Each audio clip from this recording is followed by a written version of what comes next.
From every corner of the earth sits glorious architecture. Magnificent structures that allegedly have no connection, yet very similar designs. This style of architecture, riddled with elegance and purpose, can be found in your neighborhood or in the middle of nowhere. And when you walk in, you are overwhelmed with a vibrant feeling of serenity, a feeling that modern-day architecture does not provide. The concept of a timeline that once existed, where structures were created with a completely different purpose. Yet, when we take a look back at who they told us built these structures, considering the timeline and the lack of technology, the story begins to crumble. And that story was taught to us all during a time when we were too young to question it. But when you shine an unbiased light upon the history books, you'll quickly uncover the lies of his story. But even before Rockefeller and his goons started the Board of Education, they already had our ancestors, and anyone who questioned their narrative would soon find themselves an unwilling resident of the original indoctrination camps. And where did they come from? Where did we all come from? If knowledge is truly power, then maintaining such power must rely on the absence of knowledge. Are you aware that every major city in America experienced a great fire? Candle fires that turn stone to dust, leaving behind a crime scene that resembles a war zone. Let's take a giant step back, perform our own investigations, question the history that was written by these victors.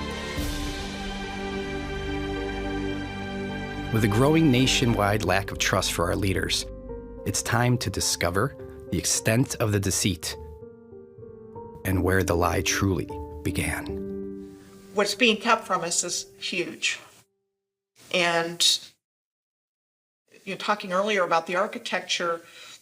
I really like to encourage people to do their research in their own communities, because you really do not have to go far to start chipping away at what they've told us and ask yourself the question, is this even possible? Is it possible that X building was built in the 1890s? And they're giving us timelines of like a year. It was built in a year. They want us to believe we didn't have the technology, that we were low tech, and yet we're building all of these amazing structures. This disparity between what the narrative says and what's actually there. You have places, cities in America that look as though they were constructed in medieval Europe, when nothing was here and people showed up and just got started building, from what we're told. One would assume that they would build with the means that were available to them. Wood, nails if they were lucky.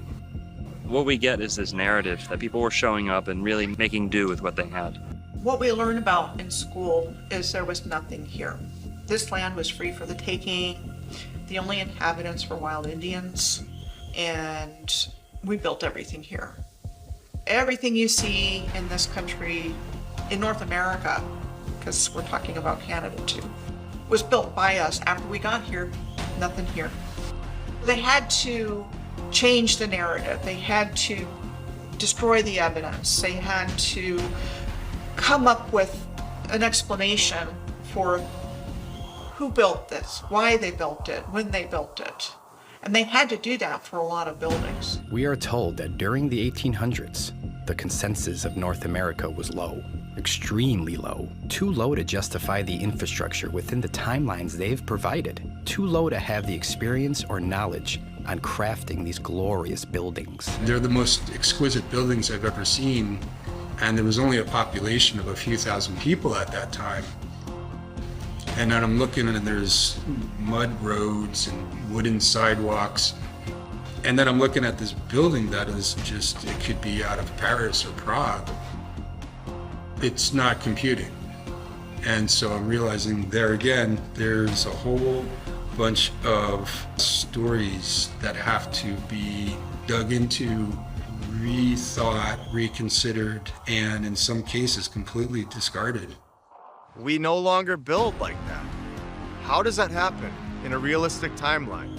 Wouldn't you be progressing year after year to have incredible buildings? Today, we would be building massive pyramids, massive courthouses that last forever. Instead, We have the complete opposite. And they're very cheap. The tools have upgraded supposedly, yet our construction has gotten worse. It's completely backwards. There's evidence of a worldwide culture that existed in the not too distant past, and the evidence is everywhere. It's an interesting thing because, like, I've spent a lot of my life looking into ancient history and traveling around the world searching into the past, and it isn't until recently that I realised that it's actually, I don't have to travel to Egypt or anywhere. It's all right there in Sydney and in London and in San Francisco, and it's all around the world. And once you see it, you can't unsee it. All you got to do is look at the civilization you're living in with the right type of eyes, and you're sort of looking around your city and you're going, well, hang on, what's this building doing here? And why is there a building just like that in the Philippines? Why is there one in Japan? Apparently Japan's borders were closed, weren't they? Why are we finding what we're told is Greco-Roman style architecture in every country on earth? Was it really Greco-Roman style, or is it evidence of a culture that existed, a worldwide culture that existed right around the world in a not too distant past? If I took a picture of this building behind me and asked any of these people, where do they think this building is in the world? I guarantee you most of them would say Rome or Europe somewhere. But no, it's right here in San Francisco. We have buildings like this all over the country, and they want us to believe that they were built in the early 1900s or the late 1800s with horse and buggy. And there's just no way that's true. These buildings were built by the prior civilization, master builders, the old world order. This is the architecture I'm talking about. You'll find this anywhere in New Zealand, Australia, Hong Kong, North America, South America, all over Europe. It doesn't matter where you are, this architecture is replicated. The weird thing is, they akin it to being all built around the 1870s to 1900 mark. So all of the world just shit out of nowhere at the same time. There was nothing before it. Does it make any sense? I don't think antiquity is a long time ago. I think this civilization went just before us. You know, the Edwardians are supposed to be around the time of the First World War. So within grandparents' living memory, yet we know nothing about them. It's the control mechanism that covers it up with the education system. They got the news, they got the narrative, they got, you know, the mainstream to tell you how things are, but the reality is completely different. History goes to the victors, okay? Somebody invaded this place and took over a beautiful, through jealousy, using trade routes, using the sea, and they took over this place. They covered all of this fine architecture with their iconography. So there's literally been a cover-up of history more than one way. If you look at Capitol buildings all over the earth, they look the same. They do. They've got columns, they've got domes. It was not random. And every story we're told in our historical narrative about how a place got started was some guy was the first settler there, bought some land, subdivided it, sold it, and pretty soon you have a city. But the whole narrative is based, especially in North America, that there wasn't anything there, and we built it all. You could look at it, the whole building was a work of art. So there was obviously some pride that went behind that. It wasn't just about making money and throwing shit up as fast as you could. It was about building with a purpose, and that there was symbolism behind these things. They built them to last. They built them with a certain level of artistry and attention to detail and customization. You see, now you'll go through a neighborhood and every home looks the same. This neighborhood, perfect example. But everything had its own identity, and it was steeped in customization and ornate attention to detail. We don't get that now. You don't get that now. Even when you look at the beauty of the buildings from that Tartarian era, if people were actually paying for labour, and you had to get carpenters in there, no, you'd never build buildings like that if you were working by an hourly rate. You'd just be getting it functional. People used to build that stuff because they love to build, because beauty is actually a function. Beauty is actually a function of a creation. When you're living in a world of beauty, your soul is expanding. expands and it's expansive. You can create. You can become all that you can be. And if you can become all that you can be, you sure as hell don't need rulers. So that's why they don't want you to know about any of this sort of stuff. No, we're at the pinnacle of our civilization now. This is the best it gets. The best we've ever done. Look at the quality of these walls. Hey, fuck that Gothic shit. Look at this. You know? I mean, yeah. When I was like 8 years old, I started researching the pyramids and stuff because no one knew how they were built, you know? So I started looking into ancient history. And as I said, I'd spent most of my life traveling around the world looking at all these ancient sites, and then suddenly you see this civilization that's right there under your nose. It's been there the whole time in all of our Western cities. They covered everything up. It wasn't just inserting the Dark Ages, they changed everything. So when we start even trying to piece it together through the history that they've given us, how do we know any of these places are even the names that we're told they are? How do we know any of these things? How do we know any of the history is true? Because it's either just put it all together and just shuffle the deck and throw it out to a bunch of countries and name them whatever they want. So it's become extraordinarily difficult to try to trace it through any mainstream history records. All we've got to really go on is the architecture itself.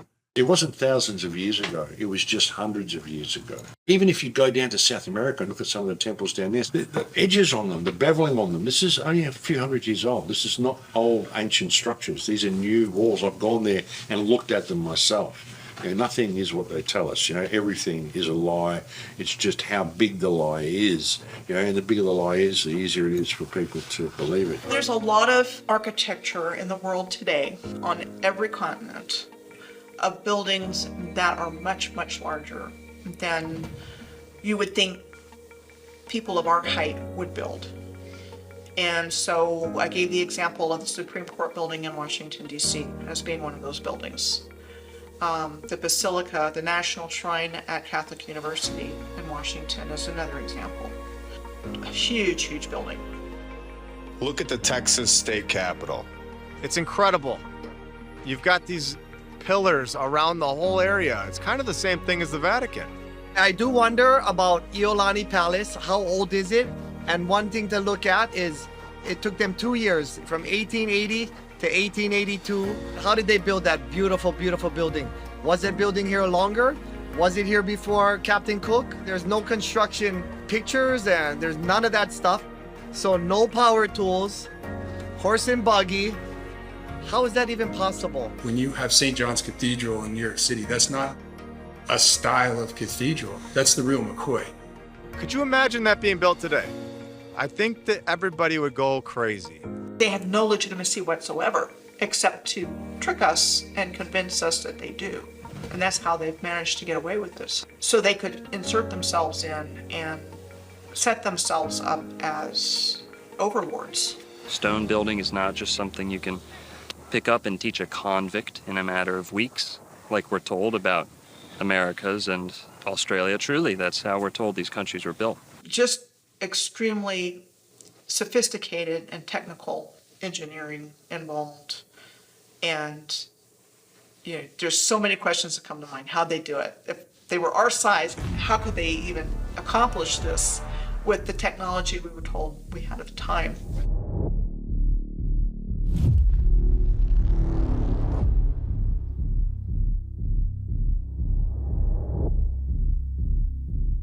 You'll find many of the banks, post offices, government centers, especially 100 years ago, were facilitated in these large, glorious stone structures.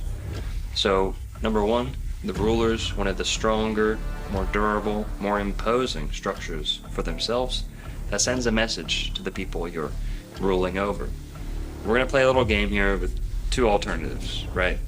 And you or I, whoever the person deciding between these two is, I'd like for you to pretend you're a world leader. You're not a good one. You're evil and you'd like to rule the people underneath your thumb. Or you're looking to maintain control over people. Bear with me and envision these two alternatives. In the first, we have the opinion, the theory, the teachings, the paradigm that man is nothing but a carnivorous monkey in outer space, floating on a rock for no reason, in the middle of nowhere by accident. And this all got kicked off 43 bajillion years ago on a Tuesday at 6 o'clock p.m. And they can determine this with their color star charts and moon dust and things like that. And going on to a long, vast existence of nothing, just surviving by instinct, on par with an animal. Justification for any morals, ethics, no real pursuit of true happiness, no pursuit of harmony and understanding here on the earth. And this is all what we're living in today. There's no spiritual accountability. There's no understanding of beauty.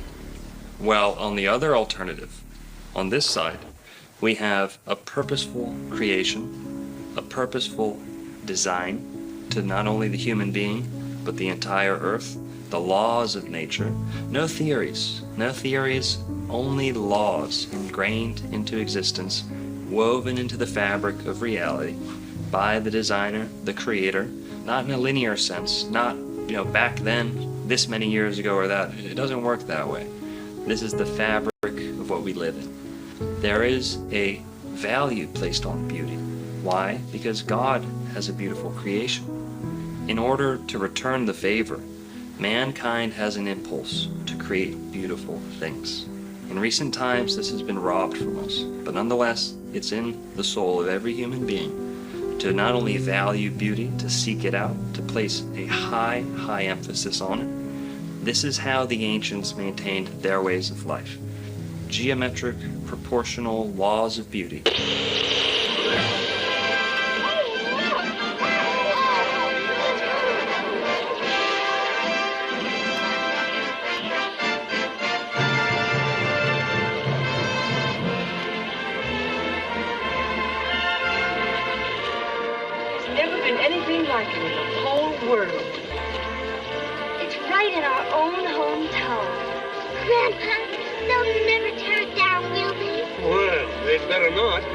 Well, they didn't tear all of them down. Not that they put them up in the first place. The World's Fairs showcase many of our ancient structures in their grandest form. Yet, we are sold the story that these are alleged temporary buildings, all being built in record-breaking time for the purpose of a worldly gathering, a gathering to showcase new technology, or perhaps just taking credit for the old. With so many lights on display, one would only assume that power plants and electrical resources such as wiring and even electricians were widely available. However, during this time period, that wasn't the case at all. Therefore, how were these vast areas in the late 1800s able to light the evening sky, like a modern-day theme park? Or was there a different method for harvesting energy? Now ask yourself, what part of these magnificent buildings look temporary? What part of these buildings look rushed? And most importantly, what part of these buildings look new? Or you can just believe these guys. With these World's Fairs, it was all brand new. This is what they tell us. It was meant to be temporary, so they used plaster of Paris and wood and all these other structures. And if you look at the pictures, that's not what you see.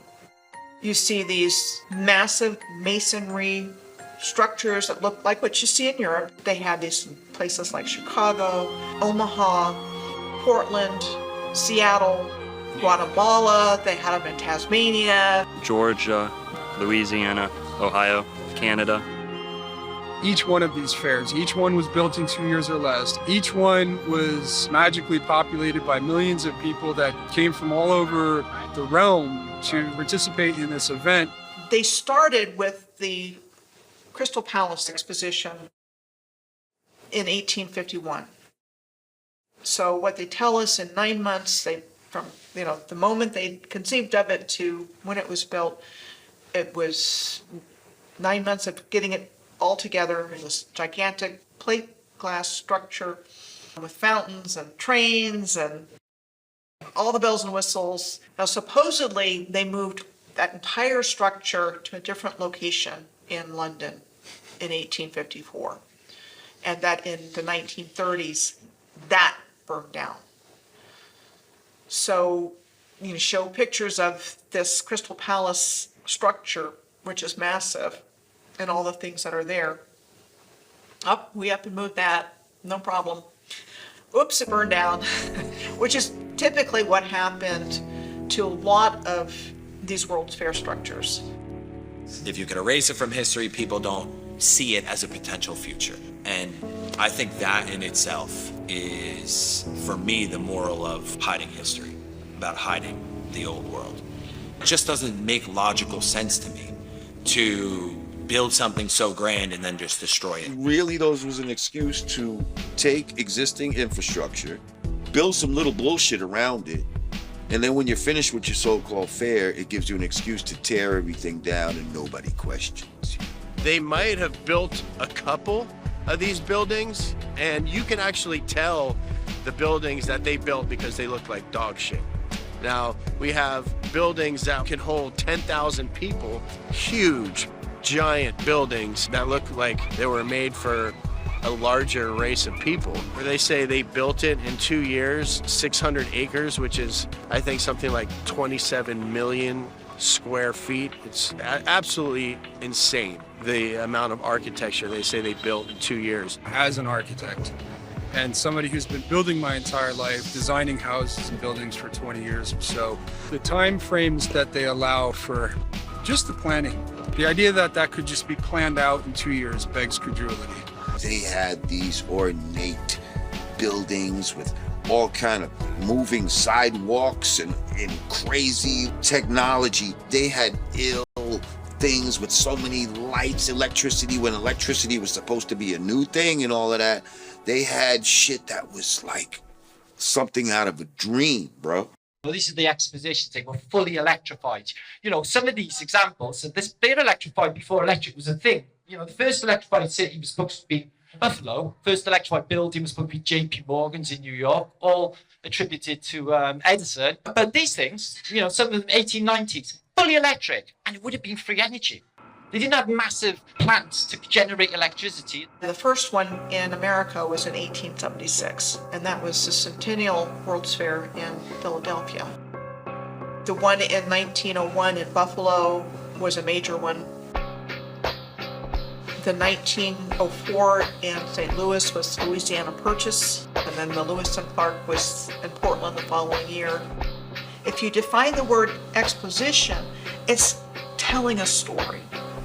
It's setting the stage, the narration. So these World's Fairs were used as, this is the narrative that we want people to believe and go home with. The World Fairs served to get people with the new program. They said, trains, incubator babies, this is the new norm. Fast forwarding people into the modern industrial age. Everyone's wearing the same beaver hats. Everyone's wearing the same three-piece suit. You know, it seemed like individuality had ceased to exist. The World's Fairs served the purpose of indoctrinating. The World Columbian Exposition was one of the most superb. In Chicago, Illinois, formerly known as Chilaga, had some of the most beautiful stone masonry in the world. The area was nicknamed the White City, as each building was strategically painted bright white in an attempt to hide the inevitable aging of the structural entity. The mainstream narrative would lead you to believe that these megastructures were designed by the most educated and experienced architects. Right? The architect, you didn't have any formal training? What on earth would give you that idea? Isn't that what the website said, right? Your website. Your website said that the architect of this building has no formal training. That's... Here. I find that implausible. This is your website. We all do. That's why. I'm not sure if there were even any schools of architecture back then. How did they know how to do this then? That's what we're asking. This is not built for dinosaurs, the Field Museum. It was built for something else. It's not to show off the fake dinosaur bones. It was for something else. When you walk inside, you can see the doors are much bigger than the size we are. It's nothing like what we build today. The Museum of Science and Industry, which was the arts building, the fine arts building. And they make the argument that that was a temporary building like all the others, and the public liked it so much that they rallied to save it. So what they did is they went and rebuilt it out of granite and marble and copper and all the permanent materials that we see now. I think these are children's stories that they give us.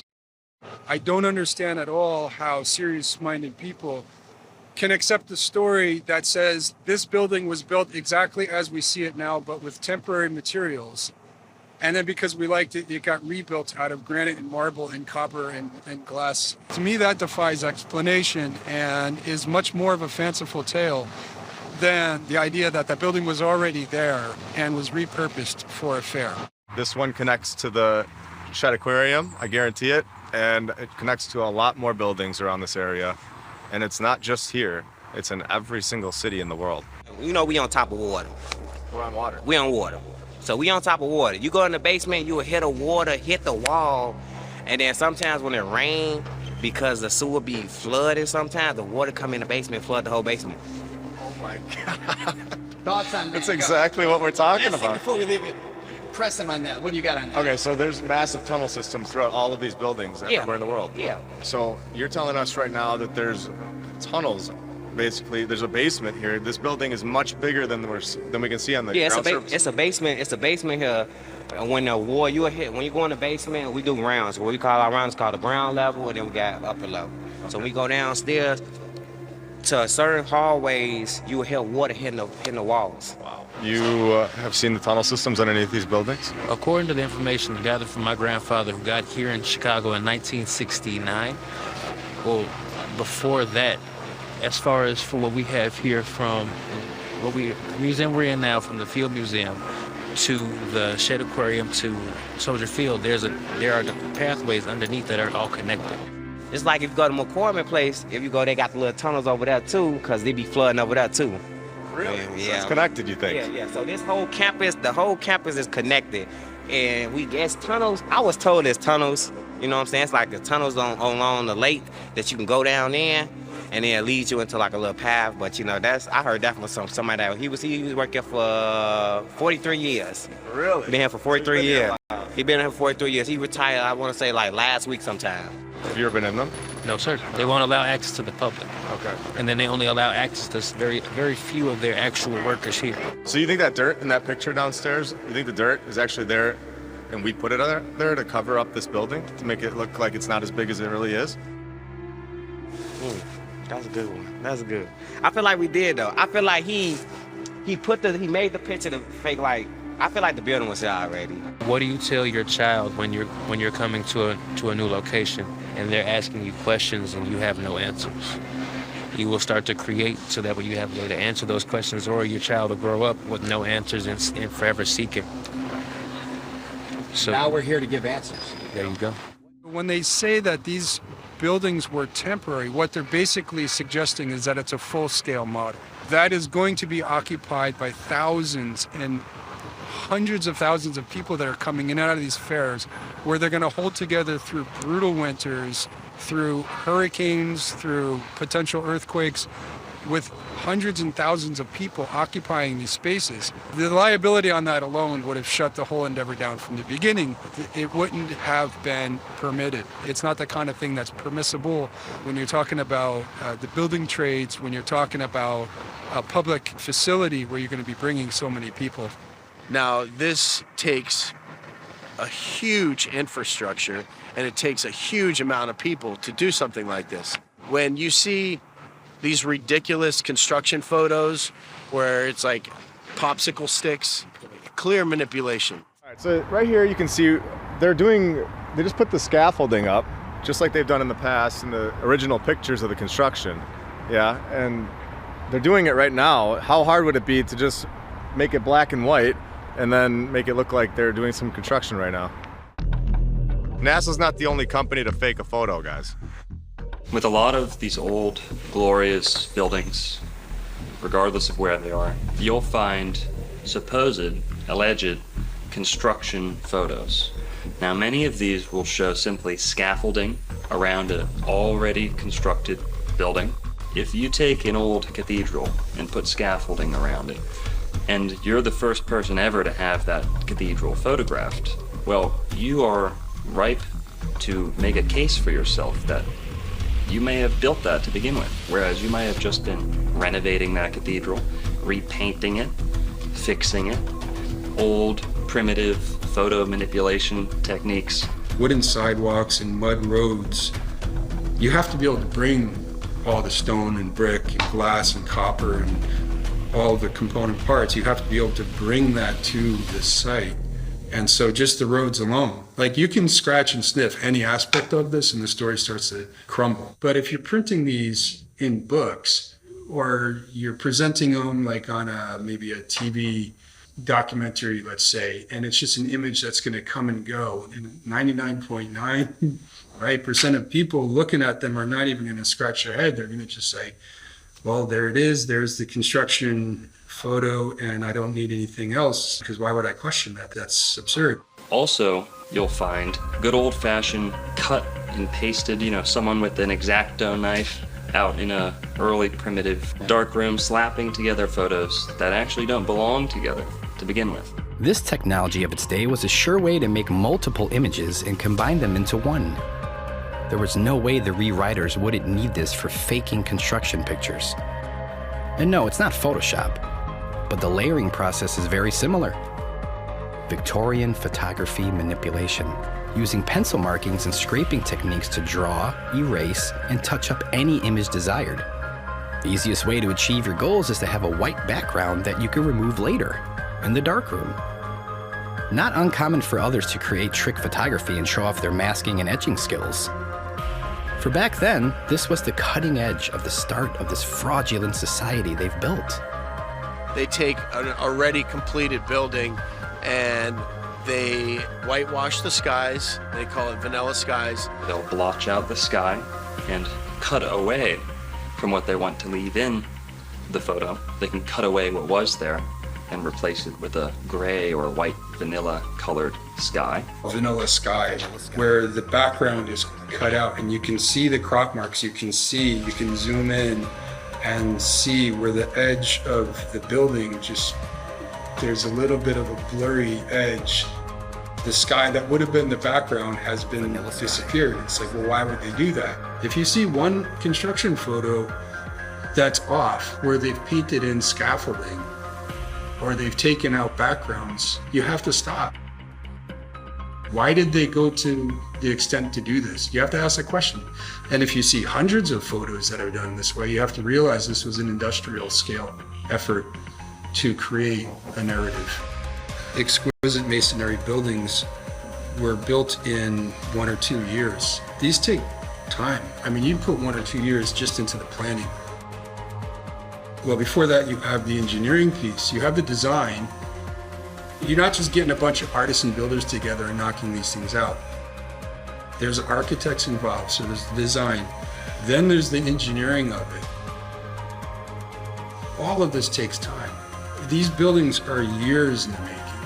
And especially when you're crafting every single corner of it, like what we're seeing every doorknob, every cornice over a window is celebrated. And this is why the architecture is so beautiful. It's an architecture of celebration. You have to ask yourself this. Why is there such a lack of construction photos from the inside of the buildings? The outside's incredible, but the inside is built like a palace. There's such a lack of photos from the inside of these buildings, and they're incredible. When you had the Kleksinski building in Chicago that took 14 years, and then you come back and you look at the one before that, the Federal building, built in 7 years. How is that possible? They're not gonna be able to bring these things all the way up to the top, get these people that have no training, and actually create this amazing thing that lasts forever. In a timeline where they tell you they were riding around on horses and wagons, where this should not be accepted.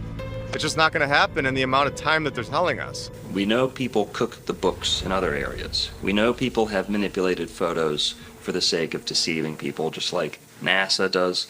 This isn't a new thing. It's an old thing, but it's still being done today. You find photo manipulation. Now, CGI, the techniques have developed substantially. But back then, they thought they were at the cutting edge. They didn't think that they would be caught onto. Or maybe they didn't care. Like, by the time they figure this shit out, who cares? We'll be long gone, and who cares? They have their stories. everything has something to explain it within the last 100 to 200 years. I even called the Illinois State Archives building, and they didn't have information on their own courthouse that's located within 1 mile of itself.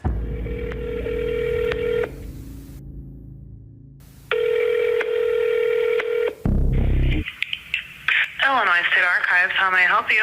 Hey, I was just transferred to you because I was looking at the Supreme Court when it was built, and I was just trying to find like records on it, and it said it was saying like on their website it was saying that it was built in like a year. So I was just trying to figure out if that was true or not.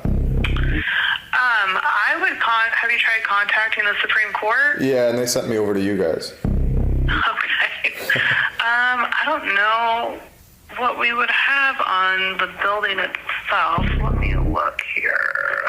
Yeah, it was saying on their website that it was the keys were given over on February 4th, 1908, but 1908 they also said that they were moving out of the old state capitol building, so I don't know, 2 months, it doesn't sound right. Yeah, that sounds kind of odd. Let's see here.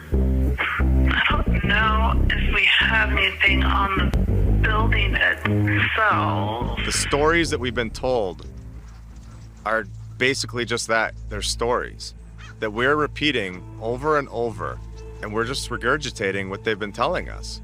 You could either choose to believe it, or you could choose to research and see the truth, that these are buildings from the past civilization. I'm standing in front of the sunken ship parking garage, which is in the exact spot as the Occidental building. Now, the Occidental building was built supposedly in 1882 and was destroyed in the Great Fire. That was that giant masonry, massive 3-4 thick wall of just solid brick and stone that was somehow burned down in a fire. So this is what the modern era rolled out for us. We have the sunken ship parking garage, which is just kind of a thumb in the nose of this world that we're living in now. Yeah, salt in the wound, but I think it's just good that we remember the past and know what used to be there and the glory of the old world as it was. On a lot of these old glorious structures, you'll start seeing old cheap banners, signs just kind of get slapped on to these old glorious stone buildings. They simply don't fit together. These buildings were not intended to become money-driven establishments, and those they kept turned into such. It's funny that we never hear through the passing down of generations stories regarding any of the difficulties a nation would face building a magnitude of stone and brick palaces. Why are none of our grandparents or great-grandparents ever speaking highly of these buildings? If they were truly built in the early 1900s, do you think one of our grandparents would have been like, yeah, I was at the site and I'm so proud of building that? Or my friend, I knew somebody and he was over there building that building? Not one time. Does that sound odd? In order to build some of these buildings in a year, you'd have to have hundreds of people, like daily, sleeping there. You'd have to have people with houses located on site because they got their horse and their wagon. Are they traveling home at night? Where are these horses staying during the day when they're building these buildings? And it just, the story doesn't add up. If it was really truly built, like they say, then there would be so much proof. And sorry, but saying that a photo wasn't available or hard to take back then, that's not gonna cut it. You've taken a photo before. Why couldn't you take another one? They transported all these materials from hundreds of miles away, and it got there perfectly. There was never an issue. It just isn't logically possible. As an architect of 20 years, I have a pretty good understanding of how materials react to the elements over time. Modern infrastructure of Seattle is at best 140 years old. There's no room in that narrative for a building to be showing the type of weathering that we're seeing beyond. So just to me, that one building alone is further evidence that this city was here for a long time. To me, it's been there for centuries. I would give this building 300 years. I like to look at a building as telling its own story. I'd like to say that stones don't lie. Stones are always going to tell you the truth. And if you look at it through that lens and you let it tell its own story, then something else emerges entirely. There are blocks, stones used in some of the constructions of places like Machu Picchu, even St. Augustine, Florida, just sitting there, a hewn stone that no amount of men could have dragged. It would have taken something larger, something more technologically assisted. That is, of course, unless we're talking about people of substantial size. In many ancient books all over the world, they speak of giants that existed and alongside what we would call regular-sized people now. People who were larger might have had an easier time hauling, hewing, placing, arranging stones of this size that we see in the megaliths of the Americas, that we see in the megaliths of the whole world, may have been the result of giants.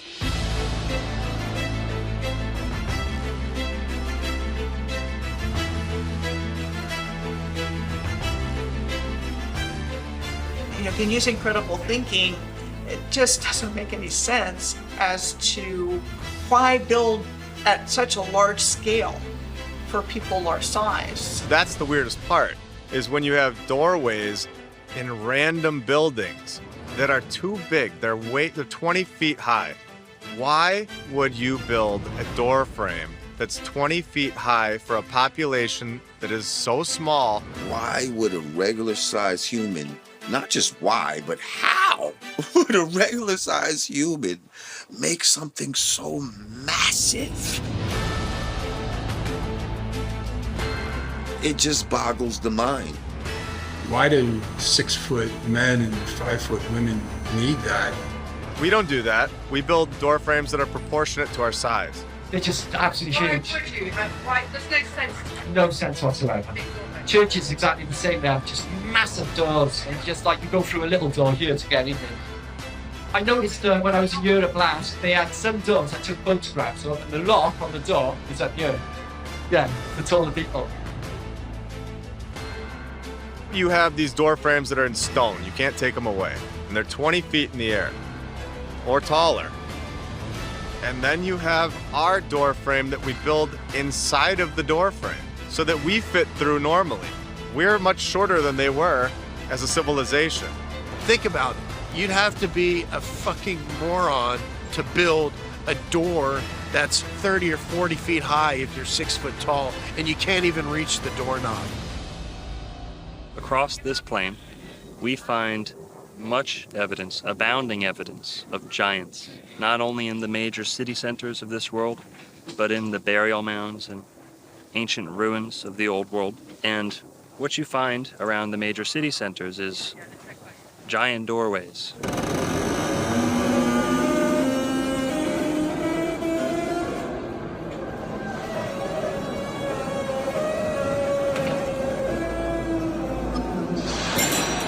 We had giant books. We had giant helmets. We had giant knives, giant samurai swords, giant rifles. We had giant shoes. We had giant crowns. We had giant typewriters, giant bells. Giant this and that, things that don't seem suited for the average sized person, even on the taller side. It just doesn't make sense. And to think that large communities of people got together and built structures that were excessive, costly to begin with, but then you're adding the factor that they're building for a greater size than they need. It's not very cost efficient. It's not in line with what we're told about frontier America. So even just compared to me, right, in terms of a hip placement, my knee is up here and I'm 5'11". So these are really large individuals. Really large individuals. And then when you think about it, it's not even that big of a deal, really. Like, what's the big deal if there was giant people?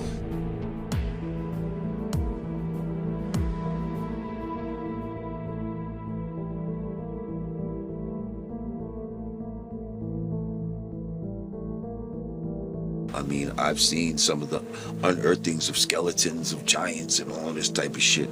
Like, and what's so funny is, you know, people will dismiss giants even though there's a myriad of evidence to, at the very least, suggest that they existed, right? But there's nothing that would even suggest that dinosaurs fucking existed. And y'all motherfuckers believe in them, okay? If you were to find giant bones like that. Oh, give me that. That's yeah. That's the femur of a velociraptor. Get the fuck out of here. This is bullshit. The Smithsonian Institute has the bones. They've found this at Cahokia. And there are articles saying that they took these bones from St. Louis area and put them in the Smithsonian Institute. They're not telling us that they have them, when really we know they're either in the basement or they destroyed them or threw them away. There's so many news articles from the 1800s and the early 1900s of them destroying or disposing of these bones into the ocean. They had to cover it up. There's no room for giants in their new world, and they have to lie to us about it. They had to write the storybooks telling us that we came from monkeys. I think everything was bigger. I think everything was much bigger. I think there was more oxygen in the air. The trees were much bigger. The places were much bigger. They were better. They had all the technology. These people may have left or may have been killed off. My opinion is that they went for more land. I don't think they're allowed to be here. I think this is all an operation to repopulate this place and to be controlled by the leaders, so-called leaders. If you go back to the biblical scriptures, when the Nephilim came about from the fallen angels breeding with the daughters of men, they bore giants. It's in black and white, it tells you. Yeah. There's plenty of evidence physically we had a race of giants. We are not that race. We are a different race. Yeah. We are a different set of people. I think we were cohabiting. I think they were doing the same time. Most of them play basketball. Yeah, man. Well, that's it. They're in the Harlem Globetrotters undercover, aren't they? Talk of the Nephilim going into, having sex with regular people and creating some sort of mutants and all of this type of shit. Training Shaq's grandpa. Yeah. You're right. Big ass tall. Yao Ming's grandpa. We see a lot of tall people in the NBA and all of that. Is this a remnant in the DNA? It's a fact that there were giants. It's not a conspiracy theory. I mean, we have proof of this. What makes more sense? You have a civilization that's short and tiny and riding around on donkeys, or you've got a tall, very strong population that's smart and capable and have experience that are building these cathedrals and basilicas. The places that are built are massive. It's proportionate to their size. You find skeleton after skeleton exhumed from the mounds of America, from the mounds of Florida, South America. Go over to Mesopotamia and you'll find the same thing. Giant people buried under the ground. And these were whole races. These were not, one guy who gets gigantism by accident. There's still giant skeletons, giant skulls that are being uncovered randomly, and the push is really to completely discount that and say, nope, not true. But the 19th century is full of the findings of giant bones. Didn't happen a long time ago. This happened recently. Human history is framed as to convince the average Joe that all of the luxuries, the benefits, the technological advances in their life, all of those things are the mere fruits of the industrial age and an industrial way of life, and the banking systems that followed, the methods of travel that became cemented after the industrial age. In the 1800s, all of the world's inventions just shit out of nowhere. Okay, so you got like literally everything from the Underground Railway to the railways, the transport system, modern shipping, the modern trades, banking, the whole thing, everything just arrives, around maybe the 1850 mark, when records started, coincidentally, because all of our birth records were never official until 1850. Before then, they were in church parishes and they were highly controlled, as is the information in the church. So nobody can really look that far back into the past to find out their ancestry. We are convinced that to be human today is a result of ingenuity in the industrial age. This is not true.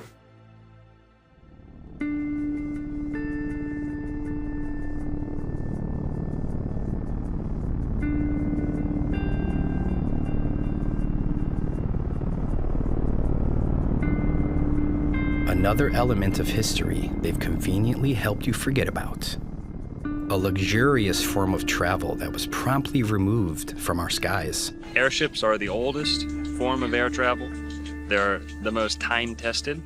Now, they've been taken out of circulation. A lot of people have the false impression, misconception that if you were traveling on an airship, you would be confined to the little cabins that were suspended from the bottom. You know, like the pilot's cockpit. You'd probably feel a little iffy about those coming down, being on the bottom of the ship. It's coming down, you look like you're gonna get smushed. Well, that big blimp is not just a balloon. In many, many airships of the old world, you had access into that large cavity of the blimp. And there were restaurants, there were bars, there were dance halls, things like this. This is all a matter of fact. Why would they build such a big thing and not put anything inside? So it's basically like a cruise, but a comfortable cruise where, you know, you're not sitting in the bottom part of the airship where they normally show you on a blimp. You're sitting in the airship. It's a beautiful place. A beautiful, easy, graceful method of travel, flush down the drains. They're actually safer than airplanes. And what we had was a mass media event in the form of the Hindenburg, which actually scared most of the world's population away from ever getting in an airship again.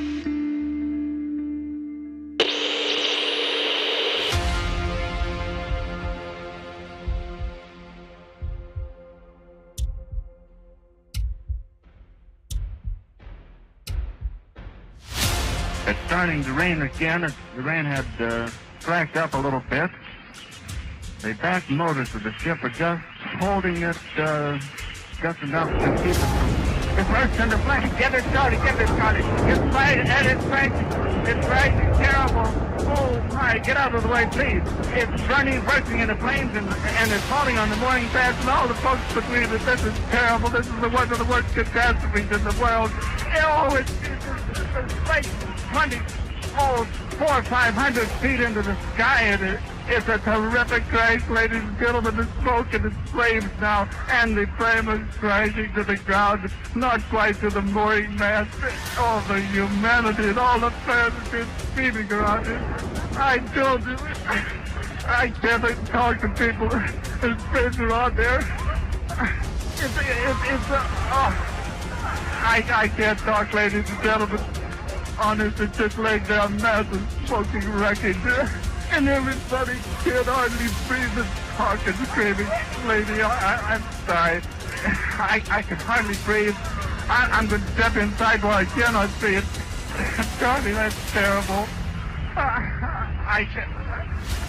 Listen, folks, I'm going to have to stop for a minute because I've lost the voice. This is the worst thing I've ever witnessed. Oh no, can't do this. They're dangerous. With the footage of the flaming Hindenburg, falling out of the sky. Nope, no more airships. But there's a lot of evidence, shall we say, that's available to show that, yes, there were airships and they were a pre-existing technology. And one of the ways that they get rid of things is to say, like, it's unsafe, safety hazard, we can't do this anymore. And I don't want to be flying in that again because there's just fire up in the air and there's no way I would ever travel in that again. So I'd rather pick to be in an airplane. Let's stick with our helicopters and our airplanes, and we're gonna can airships. What's a more tranquil form of travel? Airship or airplane? You can't tell me that everyone isn't terrified getting up on that tarmac and taking off on an airplane.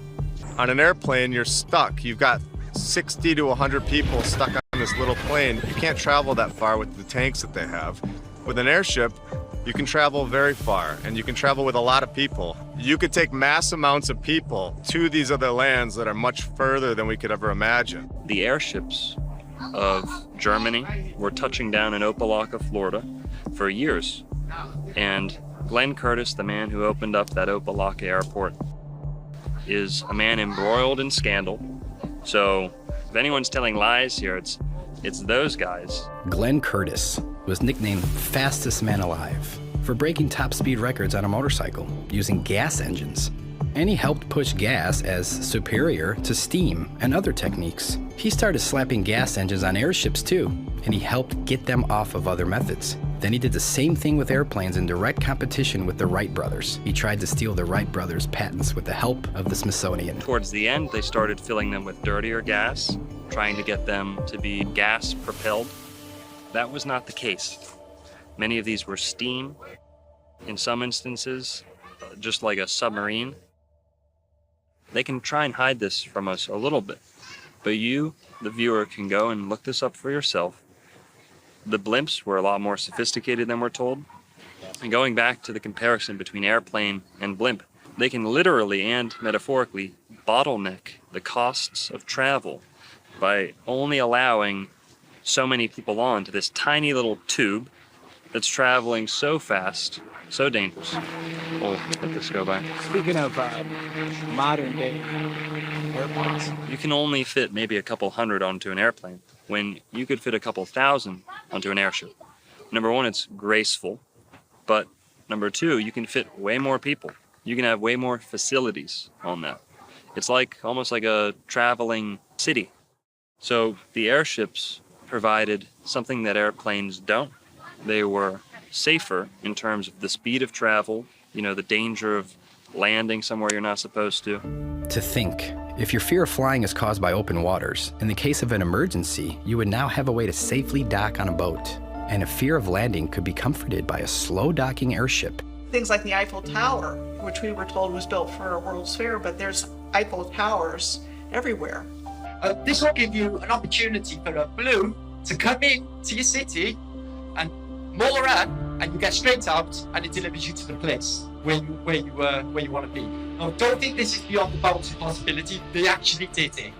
Hindenburg used to couple up to the top of the Empire State Building. The doorway would come out, gantry would come out, and everyone would climb out of the Zeppelin into the Empire State Building. And they've done it in LA, in Chicago. These balloons were the transport of the day. Believe it or not, it was not uncommon for people to fly their airships straight into downtown New York City and to dock those airships in the steeples, in the finials, the towers, the spires of places like New York City, Chicago, major cities in Germany, England, you name it. Airships were docking.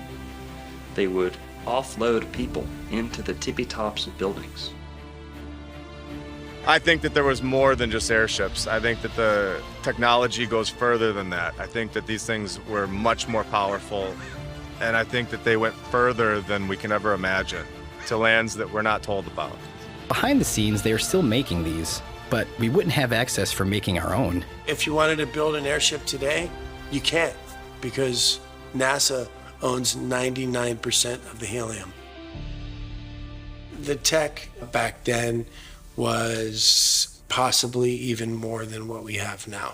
There's videos in the 1930s, 1940s of hoverboards and portable scooters that ran off of electricity. They used to have self-parking cars. Right when photography was invented, you have these electric trolleys running wireless around cities. 20 years later, they'd all be breaking down, then went on to wires, then went on to the slower Edison electric grid. And remember that they have much, much more than what they're giving us. They are slowly giving us back the technology that was once here, that they found from the previous civilization. It's funny, right? Because they drop it back in doses, pretend like they're the heroes to reintroduce it. But meanwhile, that very thing that was designed to create freedom and creativity within humanity is now spun to be used for manipulation and control. But it's dropped in those doses where we just accept it, and the line gets pushed further and further and further, and people just sit back and they're just like, this is life.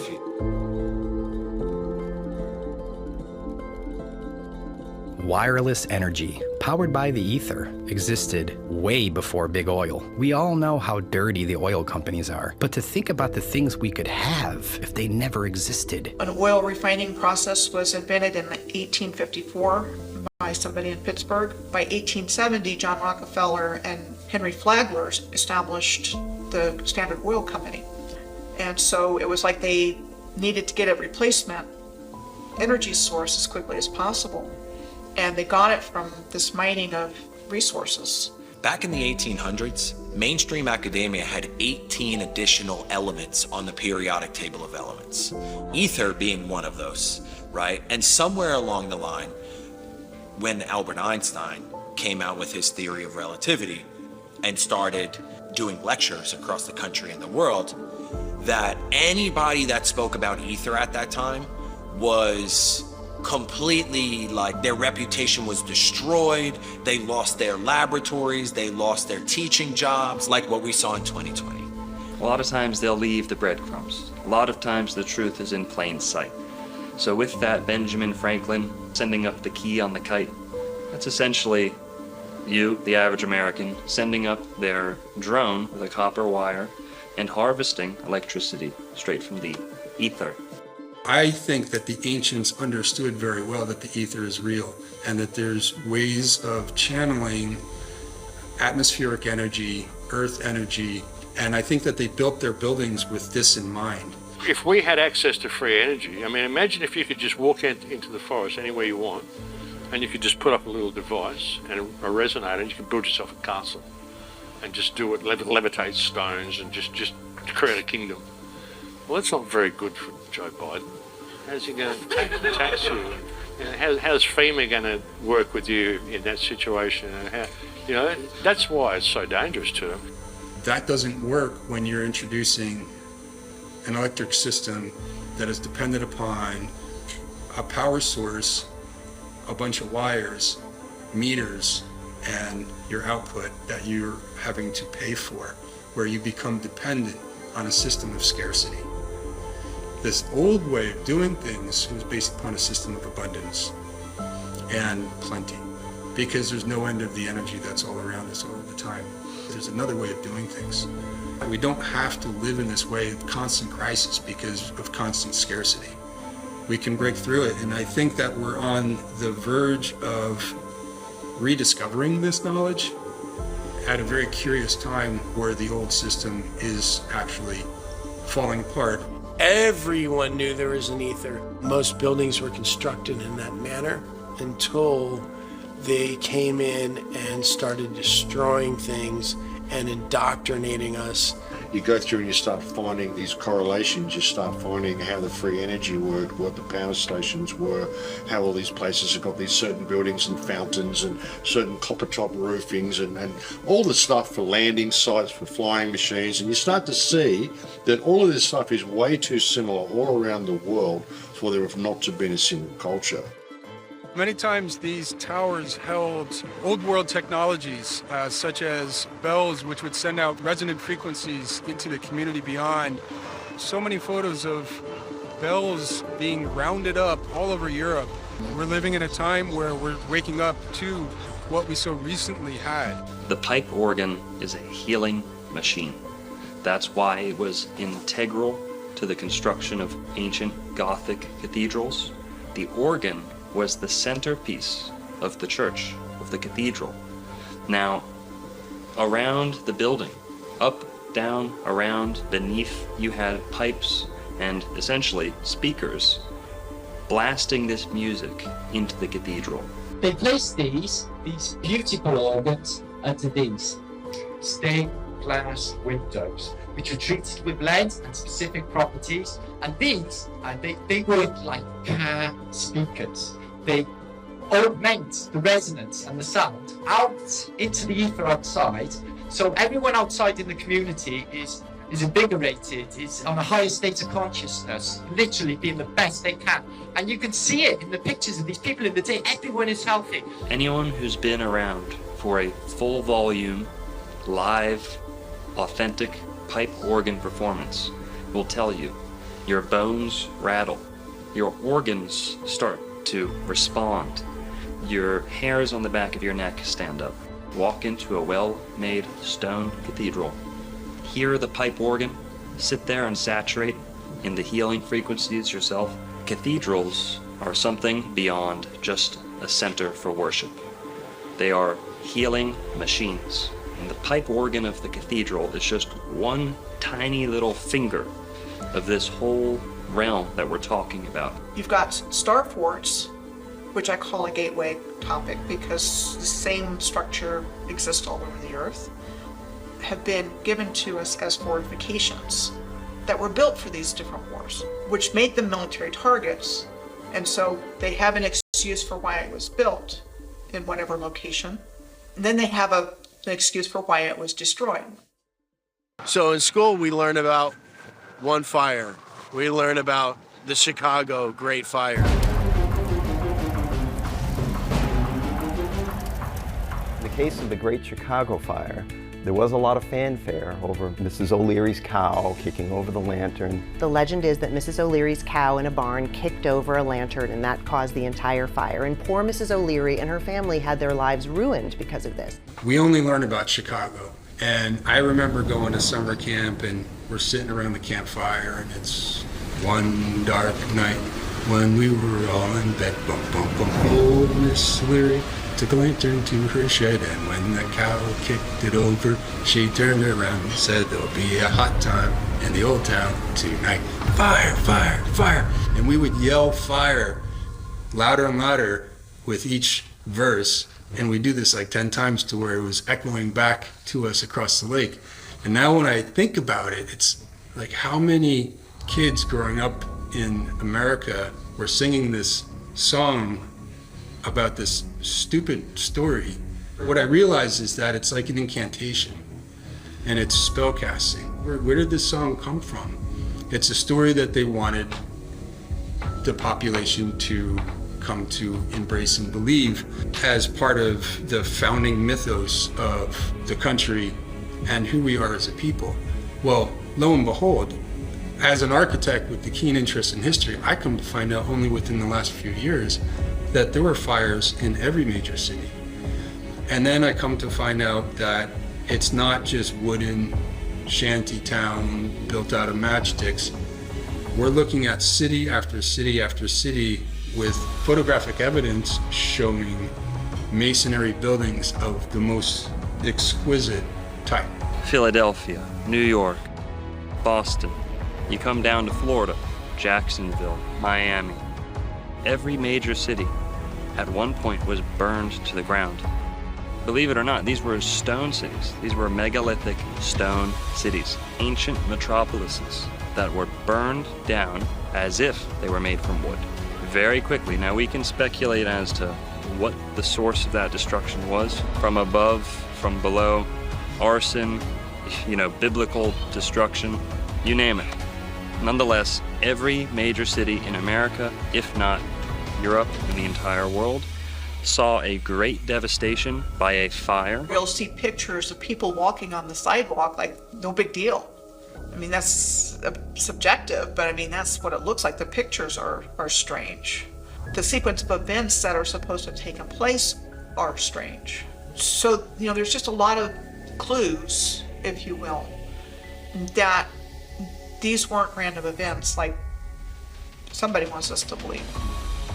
If you look at photos of even the buildings that still exist of the old world, they always give a backstory for why they took them down, but it's just curious why so many towers are missing now. And so Pioneer Square is one of those examples. And this was built in the immediate aftermath of the fire in 1889. Is curious because it appears on a real estate map from before the fire in a fully and intact form. In order for stone to burn down, it has to reach 2,000 degrees Fahrenheit. House fire reaches the temperature of 1,000 degrees. That's half. It's impossible for any stone building to be burning down. The 1800s and earlier fires may have been fake. They try to explain away multiple buildings with fire stories and multiple courthouses built on the same site in just a year with the same architect, and they're just demolishing these buildings. This is exactly why my fireplace right here is made of brick and stone because it doesn't melt. You got to be an idiot to think that these forest fires are going to be melting brick and stone. Use your head, guys. As they are busy dismantling it in the 3D reality that we experience, it was part of a program to dismantle the old world and shock us into an acceptance of basically the new world order. And that's why I wanted to speak to you today about the new world taking shape around us, about the prospects for a new world order now within our reach. It's the new order, Babylon banging down your door. The war pigs hungry for war. We rally the troops and raise the sword, once and for all. It's the new order, Babylon begging for your souls. They coming and they want control. Yeah, they coming. We burn their system to the floor, once and for all. Listen, it's time to wake the fuck up.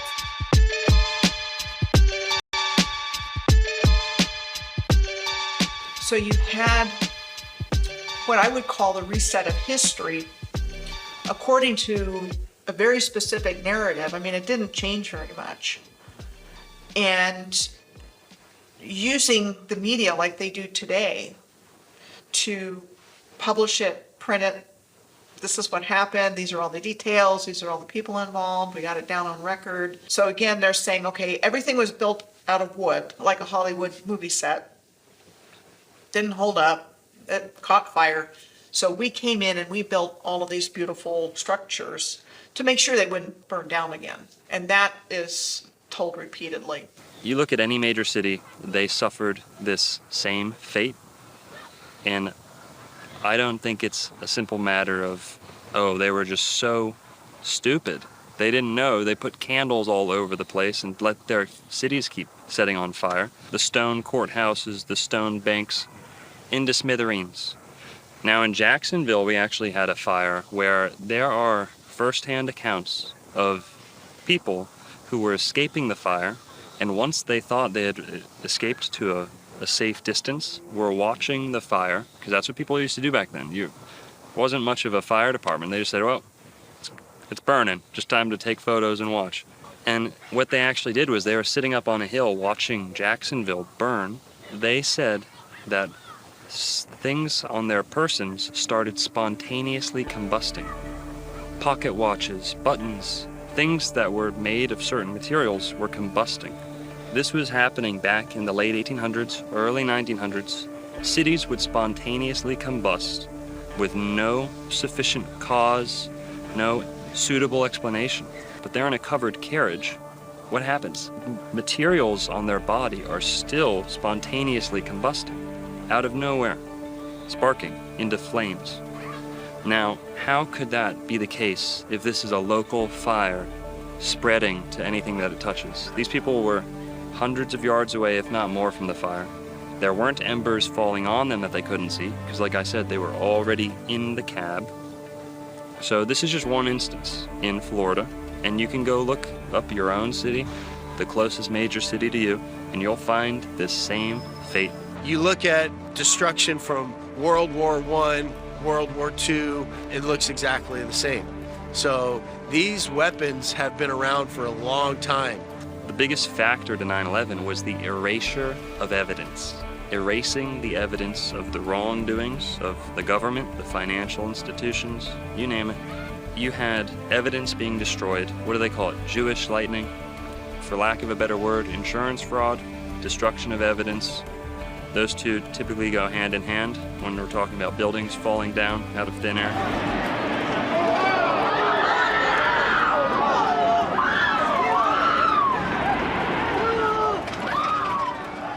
Seattle burned down, the downtown. 2 months later, Ellensburg, which was at that time a major city in central Washington territory, burned down. 2 months after that, Spokane, which was another major city on the eastern flank of the territory, burned down. And when I discovered that, I just went, hold on a second. Like, there's something else entirely going on in the backstory. It's like they want to get rid of these beautiful structures, and some are still in use, but the ones that are inconvenient to the narrative, they just want gone. And there's also probably a component of the energy grid in all of this as well, because they keep what they can use, they keep what benefits them, and at some point they determine, okay, we don't need that anymore, for whatever the reason. Part of the story of the fires is that the fire chief wasn't in town at the time. He was away on some conference. And so the command structure was broken, so the mayor at the time in Seattle was the one that was calling shots. And he was making decisions that they should go in and make what they call fire breaks between buildings, meaning actually bringing dynamite into buildings and blowing them up. And that's acknowledged. And that's acknowledged in Boston, the Boston fire, in city after city, what's called a tactic to contain fires. And then they often say, well, look back in retrospect, maybe it wasn't the best idea. Well, what was causing these fires and what was causing this type of damage in the first place needs to be examined. So when you have a broken command structure and somebody else is calling the shots, that's really curious to me, because that's the same thing that happened in Lahaina. The wildfires that swept through Maui are the deadliest in U.S. history in more than a century. On social media, people are speculating about what could have caused the fires. One trending theory is that the fires started due to an attack from a directed energy weapon. They're weapons like lasers that use energy fired at the speed of light to damage or destroy targets. According to the U.S. Government Accountability Office, many countries, including the U.S., are researching their use. Yep, they flipped the police chief Pelletier, who was from the Vegas shooting. They made 10 emergency declarations all about Uncle Billy's and all about Banyan Drive and all this stuff. And to believe it or not, the Sunshine Law, where they removed the Sunshine Law or suspended it, it wasn't in these 10 proclamations that they really promoted and really blew up all over the news. It wasn't in any of them. It was in this quiet little Affordable Housing Act on the side. Truly, it does look like only the places they wanted. Safeway didn't get hit. The gas stations didn't get hit. They knew what was going to go where. It's either they did it from the top with the laser energy weapon, like others say, or it came from the bottom. But one thing was crazy is that over 24 hours later, they were still letting the fire burn. The fire was blowing so fast, the wind, it said it moved 1 mile in 10 seconds. Only thing I would think in my head could move 1 mile in 10 seconds. Some kind of boom one time, the whole place. With the fires from Maui, I mean, I've got these rows of cars that are just completely burned. Honestly, none of it looks like a fire. It looks like it's been destroyed with like some weapon or something from an angle. Just completely destroyed by a direct energy weapon. Just buildings sliced in half. You have melted cars, you have melted everything. I mean, it just completely looks like a war zone. Send a laser from a directed energy weapon against the community and then step back and say, oh, that was natural, or too bad, so sad. And all those people are left homeless and they don't get any help. And people aren't being allowed to get out of there. When it's happening, they're jumping in the water and poof, and everything looks like, cars are burned out. And people are going, whoa, what's going on here? And they're not getting any answers. And the current administration also has the slogan of Build Back Better, which was the excuse given for these other great fires. Well, everything was wooden. So look what we did. We built it back with this solid brick. I think what we're seeing now was never supposed to happen this quickly. I think all of these things were supposed to happen without us even being aware of it. I can only think, why else would you want to do that? It gets rid of everything. There's no fingerprints. There's nothing. It's done. There's nobody to talk. They get rid of all the buildings. What stories is there to tell? His story is what they're going to tell. It's what they did tell us. Distorting a timeline, laced with cover-ups and preventing public awareness of our own cities being destroyed. How powerful are these weapons? And when did they truly originate? So this frog should have turned to ash. It even has some ashes on the bottom. It's kind of gray. And it got a little bit on the edge of some heat, but it didn't contort it or anything. It's just perfectly symmetrical, petrified. And it seems mostly hollow, but the skin is totally solid and intact. There have been a lot of people that have been talking about the subject of meltology. And my take on that and other things is that's part of it, it's not all of it. And what I believe is that there was a directed energy attack on the Earth's grid system that blew out the grids. And that caused swamps, deserts. It caused land to just shear off and fall into the ocean. And that would have caused melted buildings as well. A really good example on top of my head is a place called Red Rocks State Park in California. It looks melted. And there's other examples as well. So my belief is that there was just this massive surge of energy. So that surge of energy could have been from multiple sources and just went through the grid system and just blew everything out. When they came here, this was a destroyed and ruined landscape. And they even use the word ruins to describe things, but they push things far back in the past, like thousands of years or millions of years. And that was so far back, we don't know anything about that. The Earth was terraformed by a highly advanced civilization. And so things we think of as mountains, like the Rocky Mountains and hills, are actually buildings.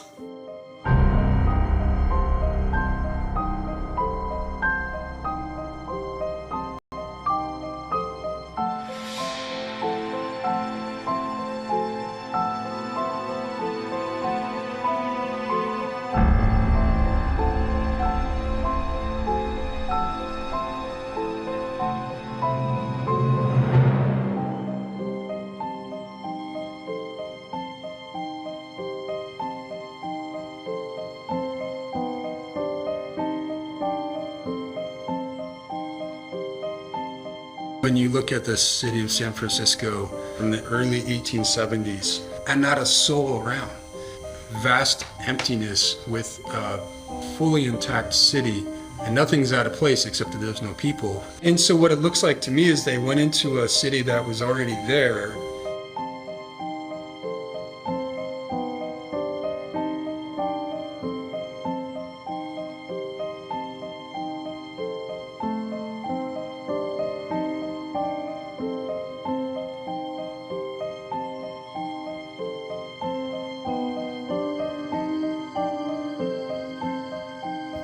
Empty.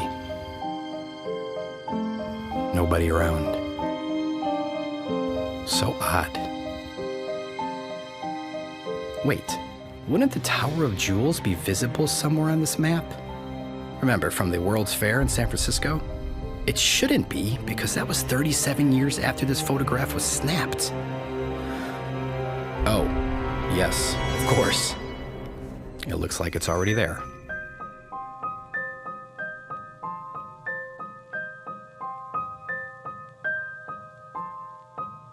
With the World Fairs, it does seem that the purpose of them was to provide us with a new narrative and bring the population to them, just overwhelm them with this fantastical realm that they were now going to internalize and then burn it down in almost like a ritualistic fashion to sear this into the consciousness of the people. The populating of the Americas was not as authentic, organic as people might have been led to believe. There was a large system of what people have termed orphan trains, incubator baby farms. A lot of these were housed, hubbed in World's Fairs. You had incubator babies at the World's Fairs. Buy an Asian baby, buy a Filipino, buy an African baby. I think part of it was repopulation. I think part of it was early child trafficking. Premature children were in these incubators. You see pictures of these, nurses in their uniforms in a room filled with baby incubators, with people paying admission. With our increased awareness today, we've got things like Planned Parenthood and other things going on. There are companies that mail kids. There's a bit on my business where somebody can place an order for a child based on eye color or whatnot, and they get delivered. That's not good. And I think it's the same idea that there's this harvesting of humans going on without our knowledge and awareness, and unspeakable things happening to children that got its start very early on because the same families are behind it. And you would see this mass migration of orphan trains and orphan boats, and you're like, first of all, where are all these fucking orphans coming from? How many orphans were there in the 1800s? Why? So everybody's learning this thing at this young age, and everybody has to go by these new set of structures and new set of rules. They have to learn this new history that everybody isn't really agreeing with, and then anybody that's not agreeing with, they have to go to the insane asylum. There is the orphan asylums for the children and the insane asylums for the adults. Now all of a sudden, John D. Rockefeller comes out with a board of education, and all of the children are sent to a public schooling system to learn their new history. What better way to trick a society than to take their children at a young age and teach them exactly what you want them to know? If people just realize that if you don't understand the past, you'll repeat it over and over again. And it prevents people from going to progress in the future. And us as a collective species, we have to get to the nitty-gritty of what really happened, what our true potential now is as a collective civilization. Because we can't rely on those people anymore.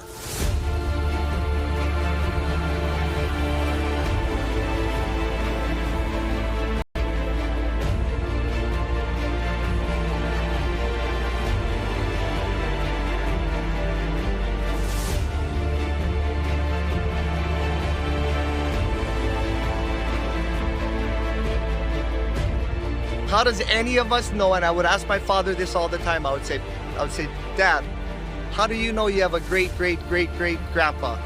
How do you know? None of us know. It's the truth, those are things. And, people can sit there and say, you guys are off your rockers talking about this stuff. But I mean, look who we're accepting the official story from. All I've ever known my whole life is that we don't know how we got here. And we don't know why, we don't know when. If Americans are sitting there one day and say, I don't know how I got here, I don't know why, and I don't know when, well, then you've been reset.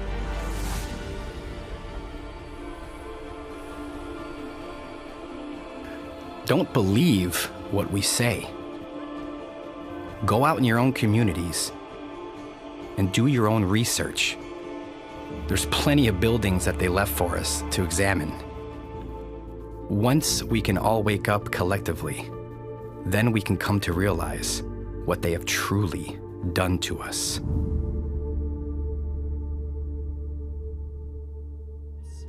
Shout out Hibbeler Productions. Check this old world order stuff out. Here you go. A true gem. Firm Fam 2024. Sift through the lies of indoctrination. Ancient civilization laid to wasting. More I scratch at the surface, more I'm facing. Hidden no world, advanced not cavemen. Free energy before the lies of the Masons. Flip the script and change the whole situation. American cities found not created. The tech of the giants, colossal creation. What lies had they hid from us in plain sight? The power of the ethos to feed them free light. Structures weren't built by horse and buggies. Huge slabs of stone, masterful, not ugly. Old photos show marvels that's been there. Miles from quarries, not anywhere near there. Research the old world right now, I declare we taking back our world from those who feed fear. Yo, it's that old world order, the new world slaughter. Don't drink the water, raise sons and daughters, teach them the truth, blessed from the Father, and rip the chains right off us. Yo, it's that old world order, the new world slaughter. Don't drink the water, raise sons and daughters, teach them the truth, blessed from the Father, and rip the chains right off us. This is the age of Tartaria, massive mud floods and real history, not the Chronicles of Narnia, where the Tesla get his coil, sustained energy, not the Rockefeller's oil. Who writes history?